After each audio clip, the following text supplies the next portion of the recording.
Super troll, nigga. Super troll. That nigga deserves shit. Shit. That's what I'm saying, bro.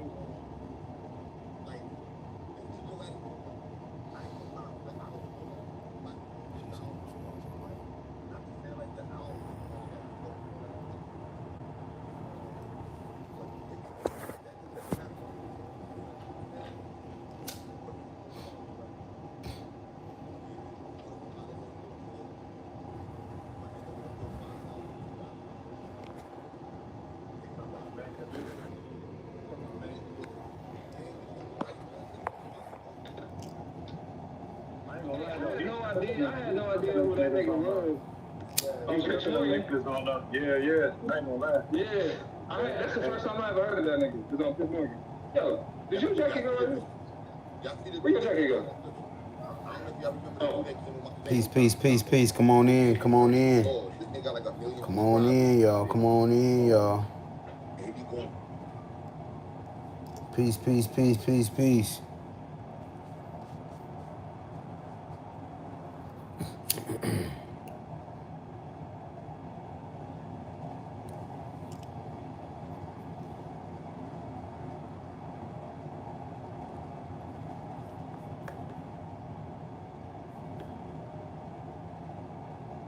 Peace.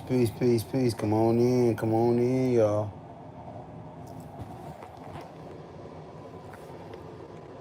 Come on in. Let's see.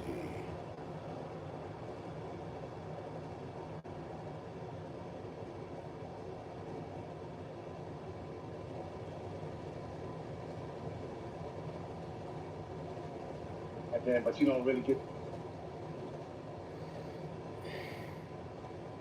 Peace.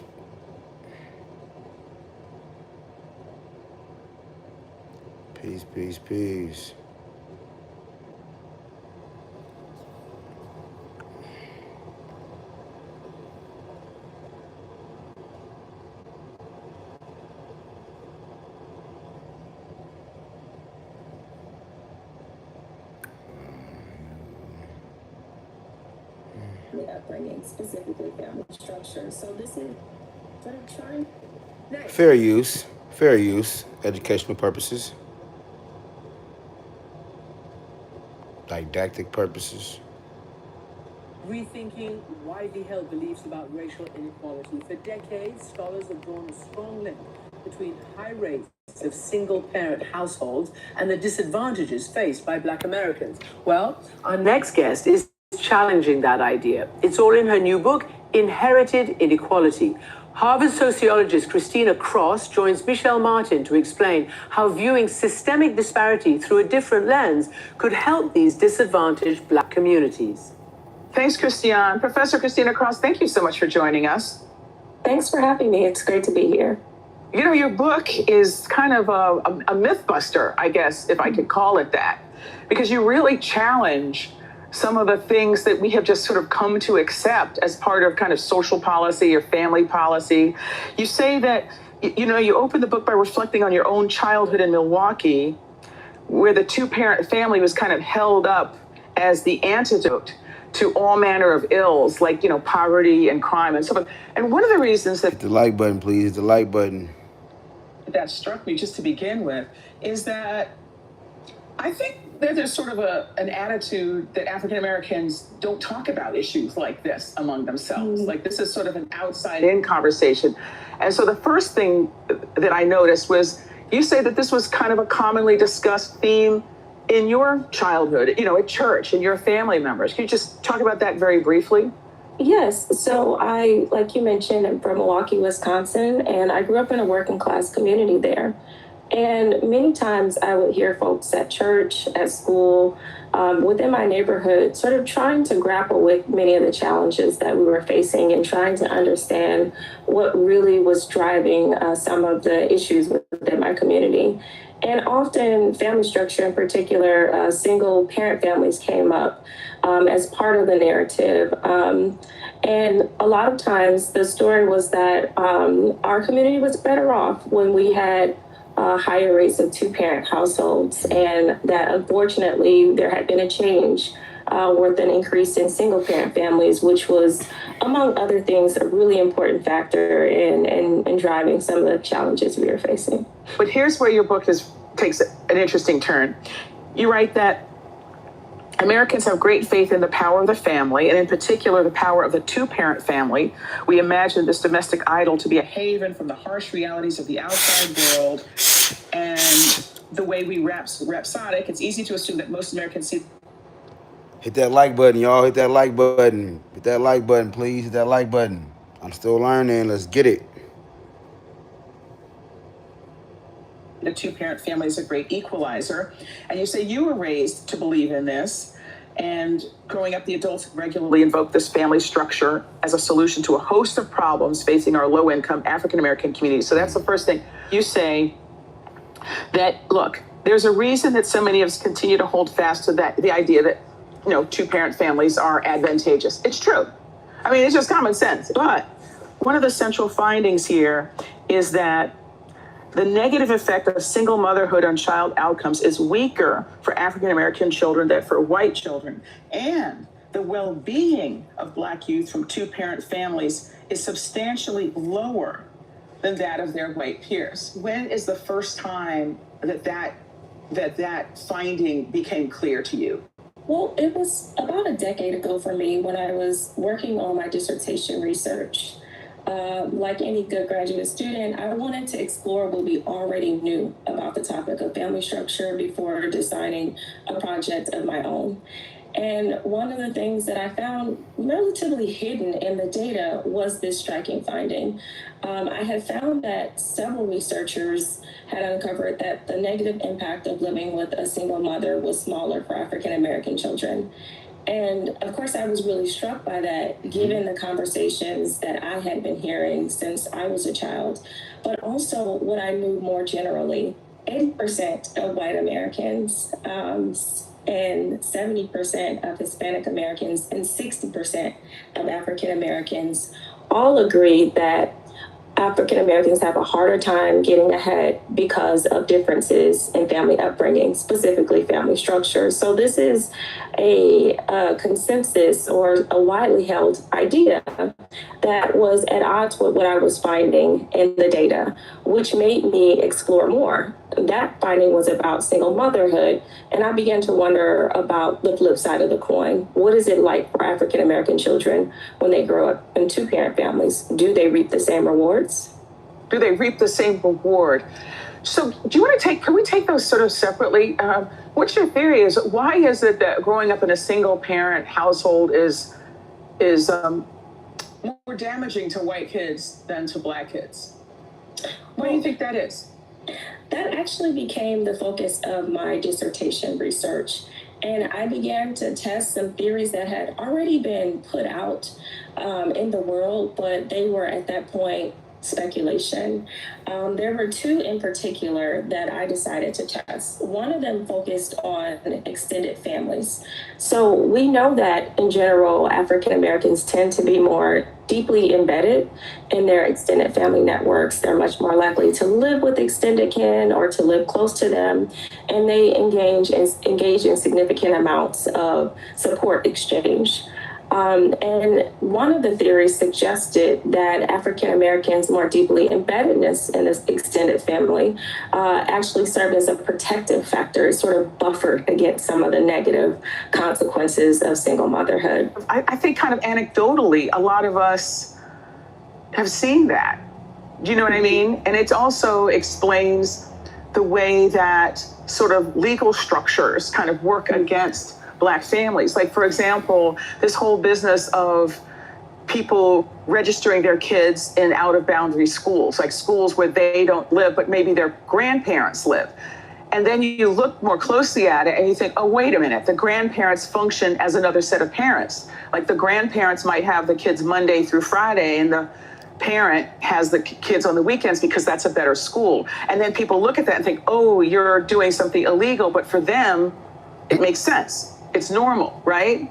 Yes, and actually that's one of the things that I have explored in other areas of my research, how some groups just do family differently. And it's much more common for African Americans to involve extended relatives in routine child rearing tasks, and even to share households some of the time or all of the time with these extended relatives. But if we focus so much on the nuclear family, we will miss that, and we can make it actually much harder to support these families. And you're saying that the corollary to that is that white families, that's less common. It's less common, like the focus really is very much sort of the nuclear family, and that if a single parent doesn't have that, a single white parent doesn't have that, it becomes much harder. Well, they're much more likely to live further apart from other relatives. And actually in my study, I found that many white single parents reported less satisfaction with the amount of support they were receiving from their extended relatives. Interesting. Okay, so then let's take it the other way, which is to say that Black kids who live with two parents don't seem to reap the same benefit as white kids who live with two parents. Why is that? Well, to understand this, I think it's important to understand why living in a two-parent family is generally beneficial for children in the first place. And it's because parents have more monitoring and time to spend supervising children, but they also have more money on average. So in general, children in two-parent families have access to more resources. Well, unfortunately, one of the things that I found in my data is that Black children who grew up in two-parent families have drastically fewer resources, in particular economic resources, than white children who grow up in the same type of family. Their household incomes are about 60% of that of white two-parent households, and their family wealth is just a quarter, 25%. Why does that matter? Why does that matter? That the gap in wealth and assets, the money that exists because of, your house or your investments and things like that. Why does that gap matter so much, in your opinion? Well, wealth matters so much for being able to give people a sense of economic security at any point, but especially during moments of downturn, right? You mentioned the recession earlier. Having wealth can make all the difference in being able to keep your home or not.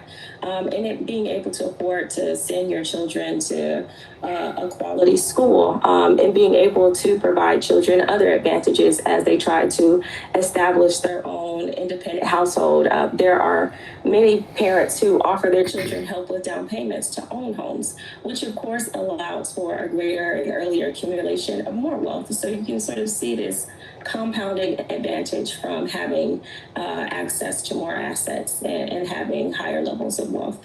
Are any of these findings surprising to you?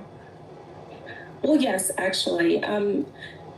It was already concerning to find that Black children from two-parent families had drastically lower academic and labor market opportunities than their white peers. But what I was really struck by, and what I did not expect to find, is that Black children in two-parent families had outcomes that were more similar to their white peers who lived in a single-parent family than to their white peers who grew up with both parents. Why is that? Well, it goes back to what I was really struck by, and what I did not expect to find, is that Black children in two-parent families had outcomes that were more similar to their white peers who lived in a single-parent family than to their white peers who grew up with both parents. Why is that? Well, it goes back to these resource disparities that I mentioned before in large part. But actually, I found that for some outcomes, economic resources had less to do with what was going on, but things outside the home also come into play. So one thing that I found is that Black children in two-parent families were 2 to 4 times more likely to be suspended or expelled from school than their white peers. And they had very high suspension rates compared to any group. Well, economic resources only explained a small fraction of what was going on there. But what I also found is that when it comes to their behaviors, they were not different with respect to how they showed up in the classroom. But there's been a ton of research to show that Black children's behaviors are often perceived to be more negative and disruptive in a classroom. And so then we Hit that like button, y'all. I'm still learning. Hit that like button, y'all. I'm still learning. think about how perception really plays a role in driving these disparities in school discipline. So you point out that Black two-parent families are almost invisible in academic literature, even though they make up nearly half of Black families today. Why do you think that is? That's correct. Wow. Well, for so long, the conversation about Black families has been about single parent families. There's been. Why do you think that is? You think about how perception really plays a role in driving these disparities in school discipline. Preach, Queen. You point out that Black two-parent families are almost invisible in academic literature, even though they make up nearly half of Black families today. Why do you think that is? That's correct. Well, for so long, the conversation about Black families has been about single parent families. There's been such a concern with trying to figure out why African Americans have a harder time getting ahead on life. And so then the conversation and the attention has been on these single mother families. And so even though there has been a rise in Black two-parent families, that's not where we have been focused on for so long. Narratives are incredibly powerful in sort of directing our attention and shaping the way that we think about issues. And so because that's been just such a long-standing narrative, the narrative about Black single parenthood, I think it has made it difficult for us to really imagine and think about Black two-parent families. So what do you think has been lost by not spending more time thinking about this Black two-parent family experience? It leads us to some pretty false assumptions about what's really Hit driving. the like button, please. I appreciate you. It's free, y'all. Hitting the like button is free. I promise you. Inequality and outcomes for Black children, but also what we can be doing to level the playing field. Because we haven't focused on Black two-parent families, we haven't known how drastic the opportunity gaps are for this group compared to their white peers. It has allowed us to believe for so long that the two-parent family is this great equalizer, which has actually shown up in the way that we craft policy. What are some of the things that would actually, based on your findings, actually make a difference for families? So it is true that when Black children grow up with both parents, they tend to experience advantages, and they do tend to have improved outcomes. It is also true, unfortunately, that they still lag behind their white peers in the same family structure. And my findings indicate that much of that has to do with these wide gaps in economic resources. And so if we really want to turn the tide, we need to be thinking about how to bolster family resources instead of making cuts to key social safety net programs like Medicaid and SNAP. I need to buy her book. I'm about to buy her book. And children's health insurance program, we could be thinking about ways to help families to stay afloat during these challenging times by increasing that amount of aid.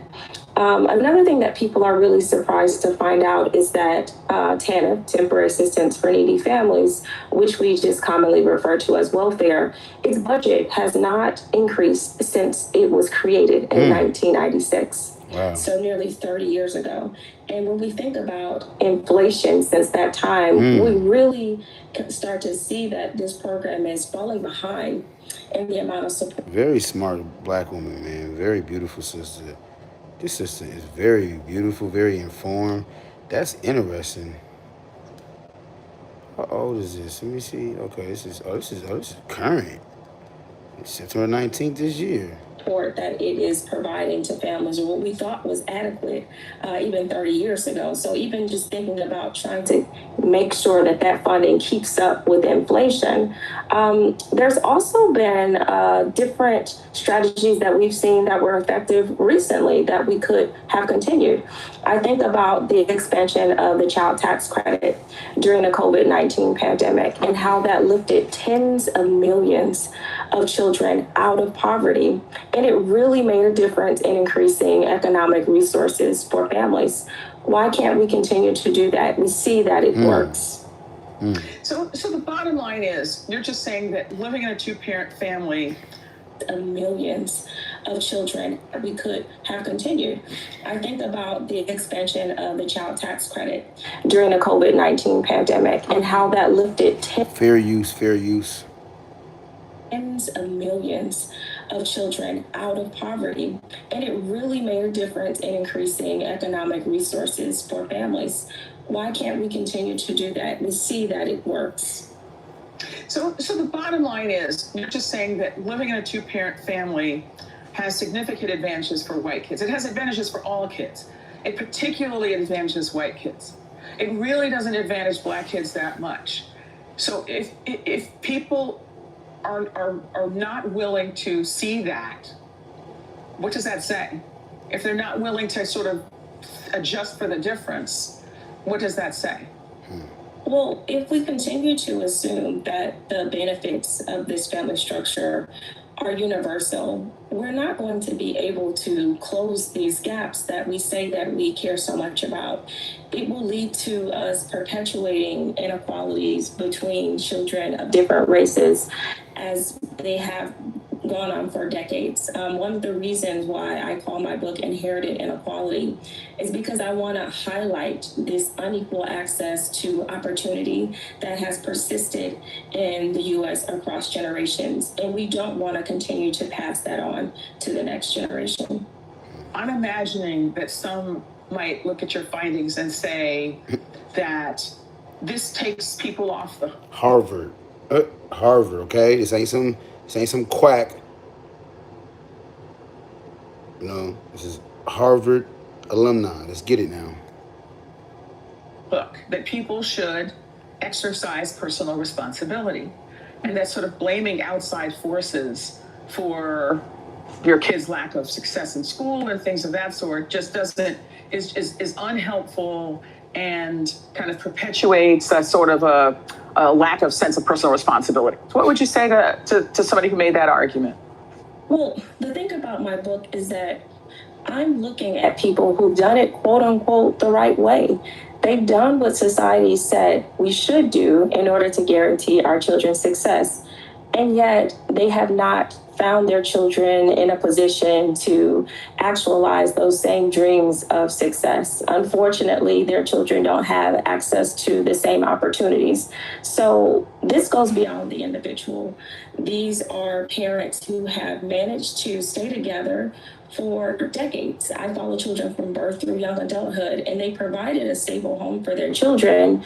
And after doing what they were told was supposed to guarantee them a bright future for their children, they still have to endure additional barriers. This is not simply about individual responsibility. Individuals, of course, have choice and agency, but they're also facing significant constraints. Professor Christina Cross, thank you so much for talking with us. Come on now. Thank you for having me.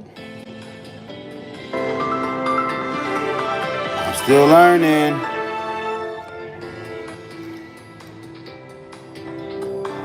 Y'all ain't rocking with the segment, huh? Y'all ain't hitting that like button, huh? Hit that like button, y'all. Y'all done missed the segment. Hit that like button. It's free.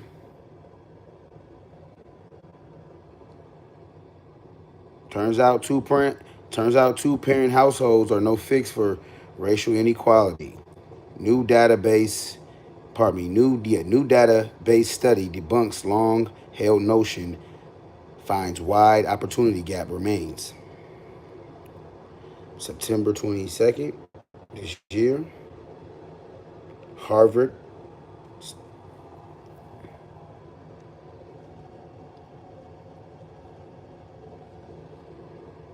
growing up in a two-parent nuclear family confers many advantages in life, but a new book shows the benefits are much greater for white Americans than their black counterparts, undercutting a long-held notion that simply increasing the number of two-parent families will resolve racial inequality.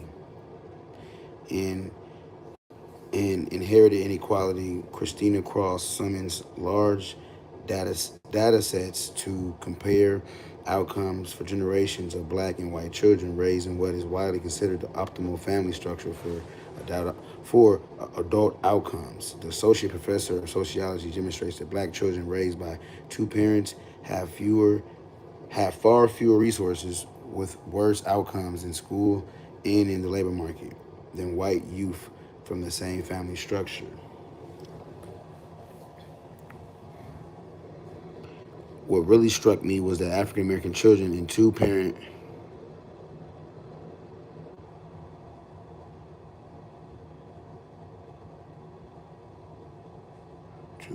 are better than one.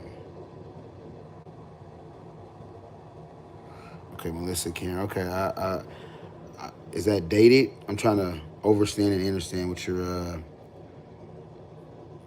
expressing via chat. She said that basically a two-parent household, yes, black children raised under a two-parent household do have healthier outcomes, but there's still a racial inequality when it comes to economic deprivation, etc. Maldistribution of wealth. God dang it.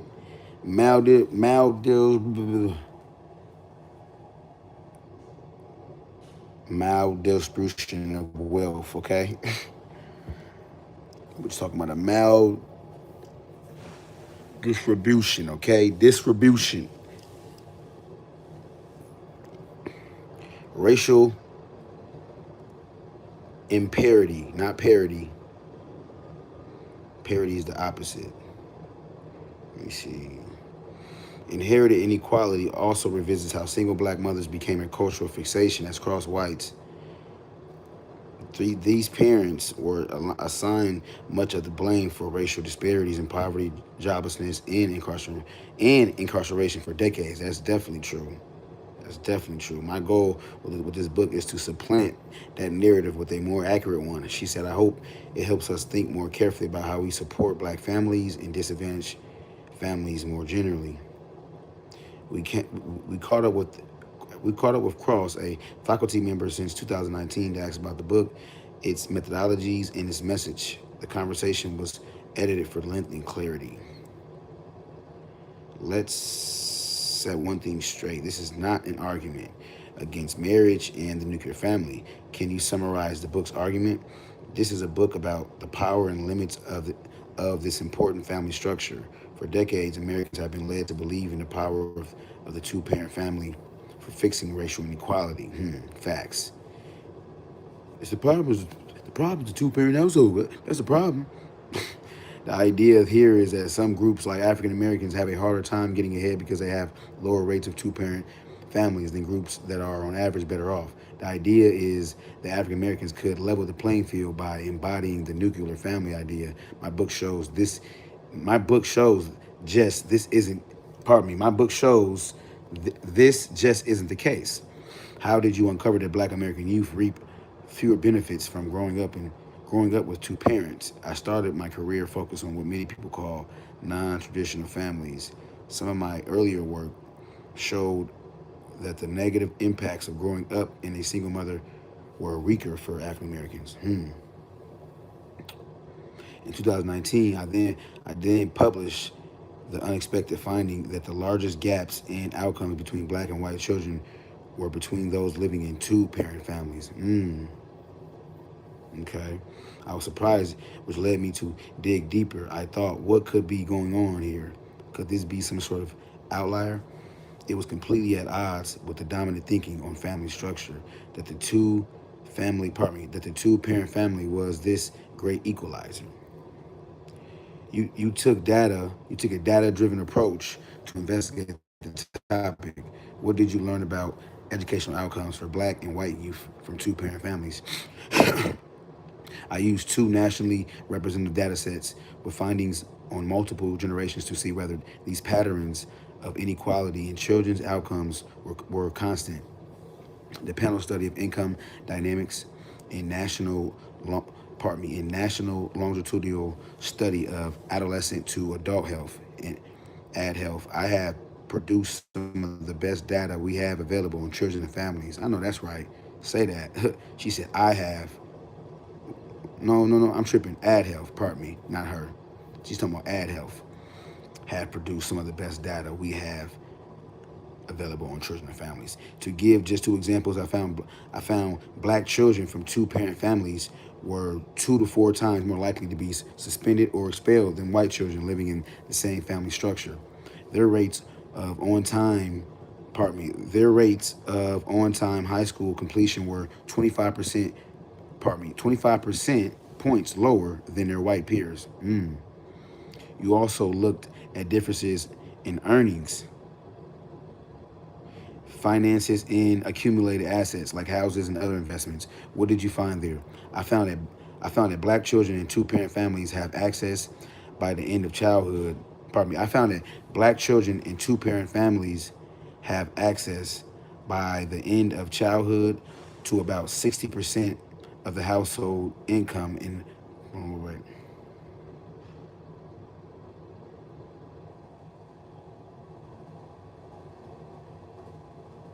Boils down. She states that minority children in single family house. Okay, two-parent privilege is the name of the book. Focus on different races, social and economic statuses, and parenting dynamics. Boiled down. She states that minority children in single family household. Okay, so she said, I found that black children in two-parent families have access by the end of childhood to about 60% of the household income of white children in two-parent families. When I looked at wealth, the disparities were even more striking. African American two-parent families have about 25% of the wealth of white two-parent families, and we know that wealth is very important for providing a safety net during economic times, during difficult economic times, We also know that African Americans are much more likely to experience economic shocks. A long-standing statistics among economists is that African Americans have an unemployment rate that's roughly twice that of white Americans. That's been true for 50 years. Whoa. And mind you, I don't want to hear nothing about, I'm going to show y'all, hold on. I don't want to hear nothing about, we finna do a quick pivot. I don't want to hear nothing about black Americans being lazy and black Americans don't what? You heard what I just read, right? As far as, so what they say? Black men work what? Who work the most hours? Yeah. Make this go viral. Yeah. So I don't want to hear nothing about no black people ain't working hard enough. Yeah. What they say? So we also know that, where's that at? So boom. Where's that at? Okay, so we also know that African Americans are much more likely to experience economic shocks. A long-standing statistic among economists is that African Americans have an unemployment rate that's roughly twice that of white Americans. That's been true for 50 years. But if you juxtapose this right here, we clocked up more hours than any other male ethnic group in America. Black men. Yeah, put some respect on our name now. And of course, you got black women too.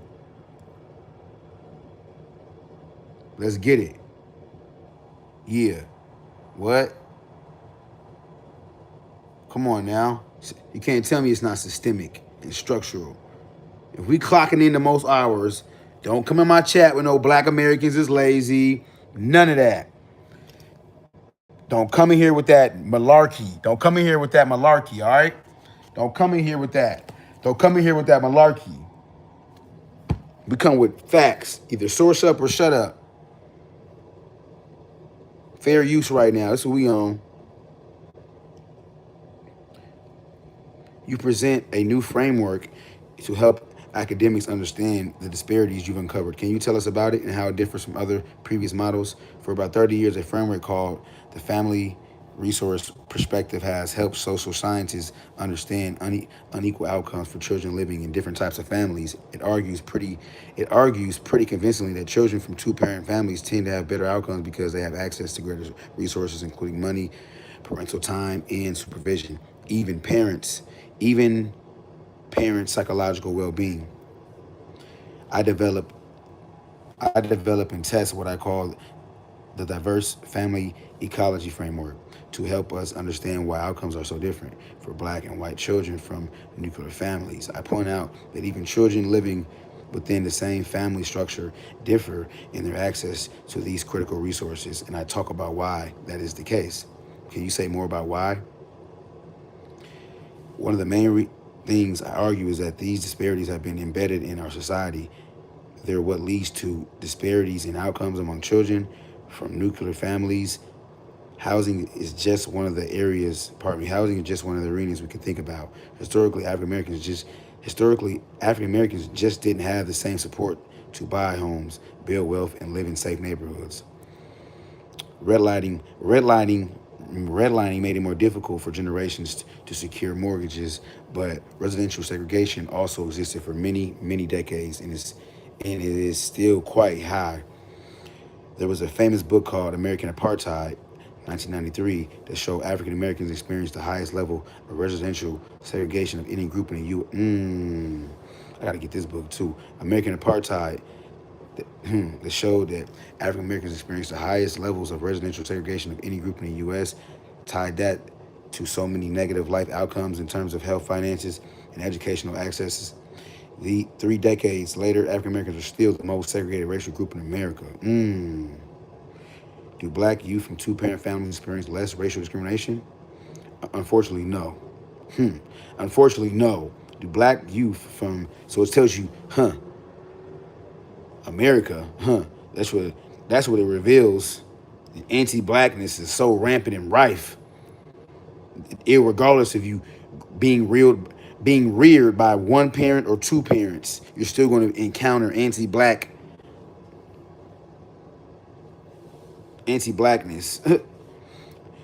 Unfortunately, no. I use a really special, really unique data set called the National Survey of American Life. I compared African American children from two-parent families with their Black peers and single parents, step and extended families. They all reported similar frequencies of experiencing discrimination. Roughly 90% say they experience discrimination by the age of 15.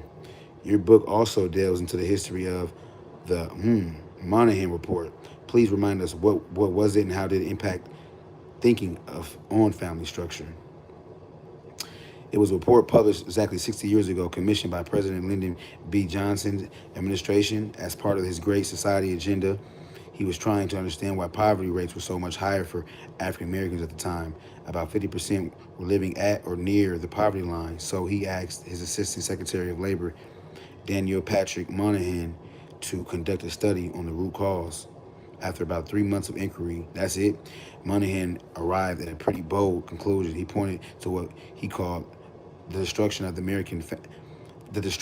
African American family. He argued that slavery, racial discrimination had led to high rates of illegitimate births, which led to high rates of households being led by women, something he considered against the natural order. As a consequence, he said African American children were floundering and failing.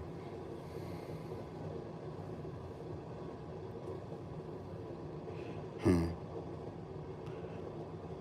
think so, huh? Where are the reports footprints? Where are the reports footprints still evident? Until the Moynihan Report, nobody had directly linked Black family patterns with poverty. It was incredibly powerful in shaping how we understand racial inequality. Now it's the backbone of our social policy. Today, the country's largest cash assistance program is TANF, or Temporary Assistance for Needy Families. Most people could just call it welfare. The program allocates hundreds of millions of dollars each year to promoting the two-parent family and reducing what Moynihan called illegitimate or non-marital births. Over the past several decades, the U.S. government has poured billions of taxpayer dollars into advertising and other initiatives that counsel families on the importance of marriage. Do we know if these programs work? Evaluations by our own government show these campaigns are largely ineffective. Wow. What I find interesting is that most of the reasons people give for having children outside of marriage, what I find interesting is that most people of the reasons, yeah, pardon me. What I find interesting is that most of the reasons people give for having children outside of marriage have to do with economics. Many say they want to be married, they want a more traditional arrangement, but they're concerned their partner is not economically stable. They don't have the money for a wedding, or they haven't reached a certain financial threshold. As a researcher, it's not my job to tell people to get married, but I do find it interesting that providing more direct resources like subsidies for childcare, for education, for other social services may be more effective at increasing rates of two-parent families.